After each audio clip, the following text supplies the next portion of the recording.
आज अतिशय आनंदाची गोष्ट आहे की सारथीच्या विविध उपक्रमांच्या माध्यमातून ज्या लोकांनी त्याचा उचित लाभ घेऊन आपल्या जीवनामध्ये मेहनत करून वेगवेगळ्या स्पर्धा परीक्षा पास केल्या, वेगवेगळ्या प्रकारचे गुणवत्ता धारण केली, अशा सर्व विद्यार्थ्यांचा सत्कार आपण या ठिकाणी ठेवला. खरं तर या सभागृहामध्ये ज्यांचा सत्कार केला पाहिजे असे जवळपास 800 ते 1000 विद्यार्थी आहेत, पण सगळ्यांचा सत्कार या ठिकाणी मंचावर बोलवून करणं हे शक्य नव्हतं. आणि म्हणून प्रातिनिधिक स्वरूपामध्ये आपण काही सत्कार या ठिकाणी केलेले आहेत. ज्यांचा सत्कार झाला त्यांचं तर मी अभिनंदन करतोच, पण ज्यांचा आम्ही करू शकलो नाही त्यांचाही सत्कार झाला असं आपण सर्वांनी समजावं आणि त्यांचंही या ठिकाणी खरं म्हणजे अतिशय मनपूर्वक मी अभिनंदन करतो. आणि सारथीचं संचालक मंडळ असेल, अधिकारी असतील, कर्मचारी असतील, या सगळ्यांचं अतिशय मनापासून या ठिकाणी अभिनंदन करतो. जसं आत्ताच वहिनींनी सांगितलं, सारथीच्या माध्यमातून UPSC मध्ये 140 आणि MPSCतून 1124 आपल्या मराठा समाजाचे युवक आणि युवती हे आज विविध प्रशासकीय सेवांमध्ये त्या ठिकाणी दाखल झाले आहेत. बँकिंग परीक्षांमधनं देखील 500च्या वर तरुण तरुणी त्या ठिकाणी सिलेक्ट झाले आहेत आणि वेगवेगळ्या प्रशिक्षणाच्या माध्यमातून 13,000 पेक्षा जास्त या ठिकाणी प्रशिक्षित होऊन आता रोजगारक्षम किंवा रोजगाराला लागलेले अशा पद्धतीनं आपल्याला तरुण तरुणी दिसतात. जवळपास 2 लाखापेक्षा जास्त लोकांचं प्रशिक्षण हे सारथीच्या माध्यमातून या ठिकाणी झालेलं आहे. त्यामुळे निश्चितपणे एक मोठं कार्य सारथीने या ठिकाणी केलंय, याबद्दल माझ्या मनामध्ये कुठलीही शंका नाही. मला आठवतं की 2015-16 साली ज्यावेळी मराठा आरक्षणाच्या संदर्भात मोठ्या प्रमाणात मोर्चे निघाले आणि देशाच्या इतिहासामध्ये एवढे शांत मोर्चे, हजारो लोक ज्या मोर्चांमध्ये सामील आहेत, पण एकही नारा नाही, गडबड नाही, गोंधळ नाही, अतिशय शिस्तीमध्ये छत्रपती शिवरायांच्या प्रतिमेचं वंदन करून या मोर्चांनी एक वेगळीच उंची त्या ठिकाणी गाठली आणि समाजामध्ये आपली मागणी मांडण्याकरता एक अभिनव अशा पद्धतीची एक व्यवस्था ही आपल्याला दाखवली. आणि त्या मोर्चांना प्रतिसाद देत त्यावेळी मी मुख्यमंत्री होतो. आम्ही सगळ्यांनी निर्णय केला आणि मराठा समाजाच्या आरक्षणाचा कायदा आम्ही त्या ठिकाणी पास केला. पण ज्यावेळी हा कायदा आम्ही पास केला त्यावेळी एक गोष्ट सातत्याने आमच्या मनामध्ये होती, कारण या आंदोलनाच्या निमित्ताने राज्यभरातल्या आणि देशभरातल्या अनेक तज्ञांशी चर्चा व्हायची. मराठा समाजातले अनेक विचारवंत, बुद्धिवंत, विशेषज्ञ यांच्याशी चर्चा व्हायची की ही जी काही परिस्थिती आपल्याला पाहायला मिळते, एवढा मोठा समाज आहे, अनेक वर्ष ज्या समाजाने गावगाड्याचा कारभार हाकला, ज्या समाजाने स्वराज्याच्या स्थापनेमध्ये एक अत्यंत मोलाची भूमिका निभावली, ज्या समाजामध्ये राजकीय क्षेत्रामध्ये एक मोठी प्रगल्भता पाहायला मिळते, तो समाज एक मोठा वर्ग त्यातला आजही हा आपल्याला सामाजिक आणि विशेषतः शैक्षणिक आणि आर्थिक दृष्ट्या मागासलेला का दिसतो? त्या समाजाला आज अशा पद्धतीनं आरक्षण मागण्याची वेळ का येते? या दृष्टीनं खूप लोकांची चर्चा आम्ही केली आणि त्या चर्चेच्या अंती असं लक्षात आलं की हा प्रश्न केवळ एका आरक्षणाने सुटणार नाहीये. आरक्षण तर महत्वाचं आहेच, ती मागणी योग्यच होती, पण त्याच्यासोबत आपल्याला जोपर्यंत सामाजिक आर्थिक परिवर्तनाच्या वेगवेगळ्या योजना आणि सामाजिक आर्थिक परिवर्तनाची वेगवेगळी उपकरणं ही आपण सुरू करत नाही तोपर्यंत समाजामध्ये विशेषतः जे एक प्रकारे निर्वासित आहेत, जे लोक समाजामध्ये मागे राहिले आहेत, अशा लोकांना या स्पर्धेच्या युगामध्ये आपण आणू शकणार नाही. आणि मग आरक्षण दिलं तरी देखील समाजातला एक वरचा वर्ग हाच त्या आरक्षणाचा लाभार्थी ठरेल आणि गावातला गरीब तरुण हा कदाचित त्याचा लाभार्थी ठरू शकणार नाही किंवा त्याला तिथपर्यंत पोचायला वेळ लागेल.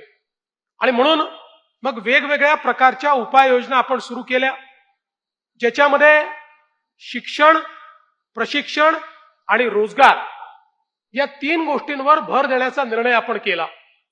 आणि मग शिक्षणाकरता त्यावेळी असं लक्षात आलं की मोठ्या प्रमाणात गरिबीमुळे त्या ठिकाणी आमच्या मराठा समाजातले तरुण तरुणी हे व्यावसायिक शिक्षण घेऊ शकत नव्हते.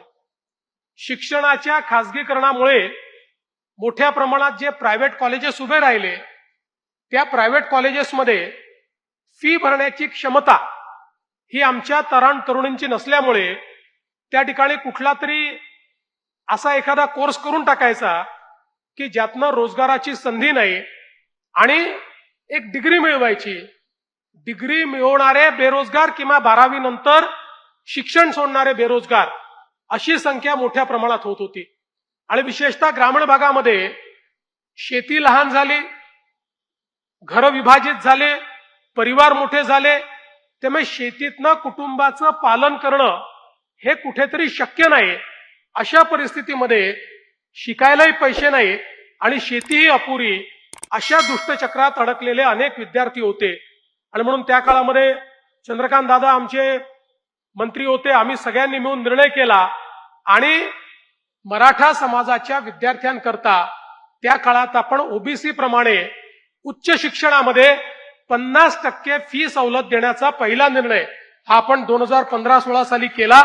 आणि जवळपास 506 कोर्सेसमध्ये वेगवेगळ्या प्रकारच्या इंजिनिअरिंग, मेडिकल, MBA, BBA अशा फार्मसी 506 कोर्सेसमध्ये मराठा समाजाच्या मुला मुलींना आपण 50% फीची सवलत हा देण्याचा निर्णय केला.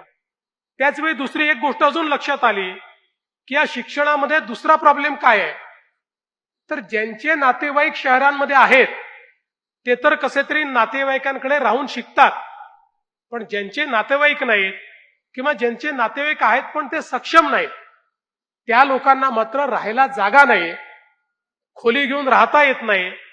म्हणून त्या ठिकाणी शिक्षण सोडावं लागतं. आणि अनेक विद्यार्थी जे ब्राईट आहेत परंतु पैसा नाही, राहायला जागा नाही, म्हणून त्या ठिकाणी त्यांना सोडावं लागतं.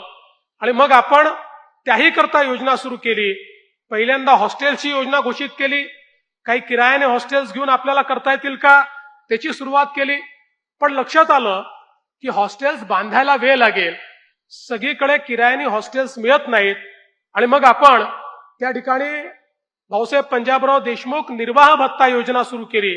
आणि त्या योजनेच्या अंतर्गत विद्यार्थ्यांना त्या ठिकाणी शहरामध्ये राहण्याकरता त्यांच्या खोलीचं भाडं, त्यांच्या जेवणाचा खर्च आणि त्यांच्या पुस्तकांचा खर्च हा देण्याकरता योजना सुरू करून 60,000 रुपयापर्यंत त्या ठिकाणी विद्यार्थ्यांना तो खर्च देण्याची सुरुवात आपण केली की जेणेकरून फी देखील अर्धी झाली पाहिजे, राहण्या खाण्याचा खर्च देखील मिळाला पाहिजे आणि त्यातनं चांगल्या पद्धतीनं विद्यार्थ्यांना शिकता आलं पाहिजे.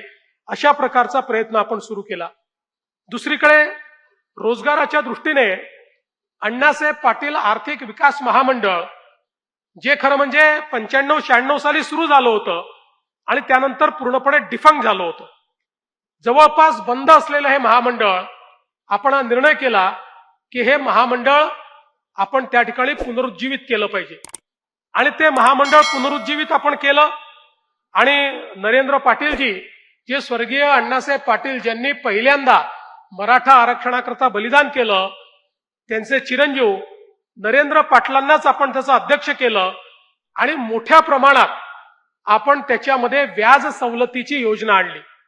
आणि मला सांगताना आनंद वाटतो की आज जवळपास 2.25 लाखापेक्षा जास्त उद्योजक हे अण्णासाहेब पाटील आर्थिक विकास महामंडळाने तयार केले.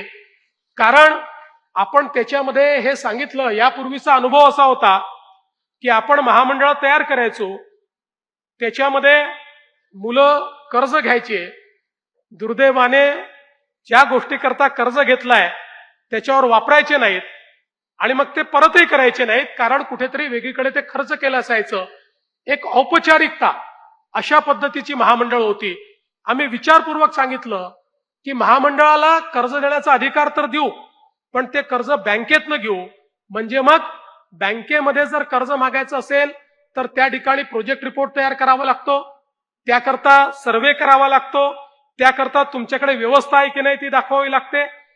हे सगळं करून जर एखाद्याने कर्ज घेतलं तर तो उद्योगावरच आपलं कर्ज खर्च करतो आणि त्याचा जो व्याज आहे ते व्याज मात्र आपण अण्णासाहेब पाटील आर्थिक विकास महामंडळातनं भरून बिनव्याजी कर्ज हे उपलब्ध करून द्यायचं आणि त्यातनं उद्योजक तयार करायचे. आणि मला आनंद आहे की नरेंद्र पाटलांनी गावोगावी दौरा केला आणि प्रत्येक ठिकाणी बँकांच्या आम्ही बैठका घ्यायचो, बँकांना टार्गेट द्यायचो आणि आज जवळपास या ठिकाणी मला आनंद आहे की 2.25 लाख आपले उद्योजक हे आपण तयार करू शकलो आणि वर्षाला केवळ व्याजापोटी 1500 कोटी रुपये आपण भरतो आणि जवळपास 7,500 कोटी रुपयाचं कर्ज हे आपण अण्णासाहेब पाटील आर्थिक विकास महामंडळाच्या माध्यमातून वेगवेगळ्या उद्योगांकरता त्या ठिकाणी उपलब्ध करून दिलं.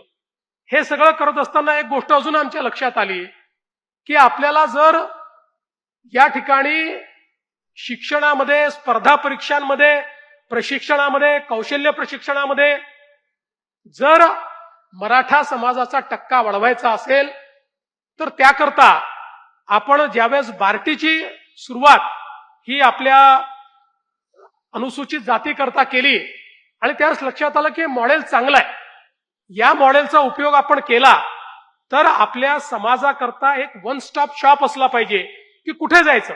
मुलांना माहिती असतं, काय करायचं माहिती नसतं. वन स्टॉप शॉप अशी एक संस्था उभी केली पाहिजे की जी संस्था प्रशिक्षण पण देईल, जी संस्था त्या ठिकाणी वेगवेगळ्या प्रकारचा अभ्यासक्रमाकरता तुमची तयारी पण करून घेईल, जी संस्था वेगवेगळ्या प्रकारे कौशल्य देखील आपल्याला देईल. आणि मग त्याकरता आपण सदानंद मोरे साहेबांची एक कमिटी तयार केली. त्या कमिटीने एक आपल्याला रिपोर्ट दिला आणि त्या रिपोर्टच्या आधारावर आपण सारथीची निर्मिती केली. मला आठवतं की त्यावेळी जी मराठा समाजाची उपसमिती होती, आमचे चंद्रकांत दादाच त्याचे अध्यक्ष होते आणि त्यांच्या अध्यक्षतेखाली या उपसमितीच्या माध्यमातून आपण निर्णय केला आणि आपण सारथीची स्थापना केली. आणि 2018 साली सारथीची स्थापना करत असताना आपल्या मनामध्ये त्यावेळी हीच भावना होती की यातनं स्पर्धा परीक्षांमध्ये मराठा समाजाचा टक्का वाढला पाहिजे. आताच निंबाळकर साहेबांनी जे सांगितलं मला अतिशय आनंद आहे. ते असं म्हणाले की 2-4 वर्षातनं किंवा 2-3 वर्षातनं एखादा विद्यार्थी हा युपीएससी मध्ये आपल्याला त्या ठिकाणी दिसत होता. आज दरवर्षी सारथीमुळे इतके विद्यार्थी या ठिकाणी युपीएससी मध्ये, एमपीएससी मध्ये दिसत आहेत.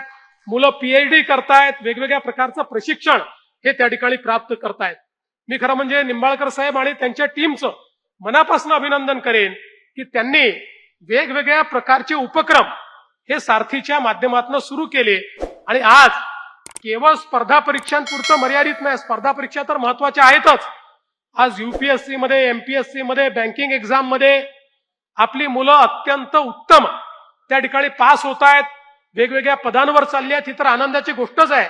पण त्यासोबत आजच्या परिस्थितीमध्ये आपण जर बघितलं तर ज्या प्रकारे जग बदलत आहे, सरकारी क्षेत्रापेक्षा खासगी क्षेत्र महत्वाचं होत आहे. खासगी क्षेत्रामधल्या नोकऱ्या या जास्त उत्पन्न देणाऱ्या आहेत, पगार देणाऱ्या आहेत. त्याच्याकरता वैशिष्ट्यपूर्ण प्रशिक्षणाची आवश्यकता आहे. आपण तंत्रज्ञानाच्या जगात गेलो आहोत. तंत्रज्ञानाच्या जगामध्ये तंत्रज्ञान नाकारून कोणीच पुढे जाऊ शकत नाही. तंत्रज्ञान हे थांबवता येत नाही. त्या तंत्रज्ञानामध्ये आपल्याला निपुणच व्हावं लागतं आणि म्हणून अशा पद्धतीनं मग कम्प्युटर असेल, एआय असेल, या प्रत्येक गोष्टीमध्ये आता वेगवेगळ्या पद्धतीनं या ठिकाणी ज्या काही व्यवस्था उभ्या राहिल्या आहेत, ज्या काही संधी उभ्या राहिल्या आहेत, त्या संधीमध्येही आपल्या तरुणांना कसं निपुण करता येईल. आणि मग आपण जर बघितलं, आज शेतीच्या क्षेत्रामध्ये महाराष्ट्र सरकारने, हे आपलं पहिलं सरकार आहे की ज्यांनी आर्टिफिशियल इंटेलिजन्सचा उपयोग सुरू केला आणि शेती क्षेत्रामध्ये आपण त्या ठिकाणी महाविस्तार नावाचा ऍप तयार केला, जो एक ऍप म्हणजे आमच्या शेतकऱ्यांचा मित्र आहे. शेतकरी आपल्या भाषेमध्ये, मराठीत, हिंदीत, अगदी आमचा आदिवासी शेतकरी भिली भाषेमध्ये त्या ऍपवर प्रश्न विचारू शकतो आणि कुठलाही प्रश्न त्यांनी विचारला, पीक पद्धतीच्या बाबतीत, क्रॉपिंग, त्याच्यावर किडीच्या बाबतीत, कीड व्यवस्थापनाच्या बाबतीत, काय मी वापरलं पाहिजे, इतकंच नाही तर त्यांनी साधा त्याचा एक फोटो काढला पिकाचा, की त्याचं एनालिसिस करून त्याला त्या ठिकाणी माहिती मिळते की त्या पिकाची परिस्थिती काय आहे, त्याकरता त्यांनी काय वापरलं पाहिजे, कीड येण्याचे चान्सेस किती आहेत, असले तर काय वापरलं पाहिजे.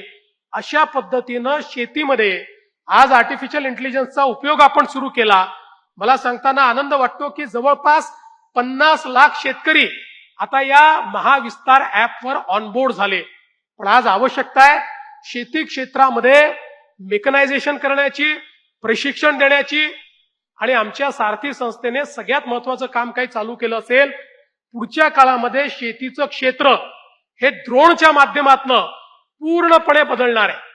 ड्रोन ही एक अशी व्यवस्था आहे की ज्याच्यामुळे शेतीच्या क्षेत्रामध्ये आज आपण पाहतोय की शेतमजूर हे मिळत नाहीत, पाहिजे त्या प्रमाणात उपलब्ध होत नाहीत, छोट्या शेतीमध्ये अनेक वेळा परवडत नाही. पण ड्रोनच्या माध्यमातून आज शेतीचं क्षेत्र इतक्या मोठ्या प्रमाणात बदलत आहे आणि म्हणून शेती क्षेत्रामधले ड्रोन पायलट देण्याचं प्रशिक्षण देखील आता सारथीने सुरू केलेलं आहे, की ज्या माध्यमातून जर गावोगावी आपण हे तयार केले तर या ड्रोन पायलटच्या माध्यमातून शेतीमधल्या अनेक गोष्टी, त्या ठिकाणी सर्व प्रकारची फवारणी असेल, सर्व प्रकारची, एवढंच नाही तर ड्रोन कॅमेऱ्याचा उपयोग करून शेतीची परिस्थिती काय आहे, वातावरणाच्या बदलाचा काय त्याच्यावर परिणाम होणार आहे, अशा सगळ्या गोष्टी, म्हणजे सर्व प्रकारचं एआयचं इंटेलिजन्स हे गावातला आमचा जो तिथला तरुण आहे, हा तरुण त्याचा वापर करून आणि शेतकऱ्यांना देऊ शकेल. अशा प्रकारचे कोर्सेस देखील अनेक हे आता या ठिकाणी सुरू झालेले आहेत. वेगवेगळ्या प्रकारे ज्या लँग्वेज लॅब आपण सुरू केलेले आहेत, ज्या टूल लॅब आपण सुरू केलेले आहेत, कारण आपल्याला माहिती आहे की आपला महाराष्ट्र जो आहे, हा महाराष्ट्र एक प्रकारे देशाचं मॅन्युफॅक्चरिंग हब आहे आणि म्हणून देशाच्या मॅन्युफॅक्चरिंग मध्ये आज सर्वात जास्त कौशल्य प्रशिक्षित अशा प्रकारची मानव संसाधनाची आवश्यकता आपल्याला आहे. त्या संदर्भात देखील काम आता आपल्या इथे सारथीच्या माध्यमातून सुरू झालंय आणि म्हणून सर्व प्रकारचं प्रशिक्षण हे आपल्या विद्यार्थ्यांना मिळालं पाहिजे. या दृष्टीनं सारथीची स्थापना करून आपल्या मराठा समाजातल्या शेवटच्या व्यक्तीपर्यंत सर्व प्रकारच्या संधी या पोहोचवण्याचं काम आपण करतोय.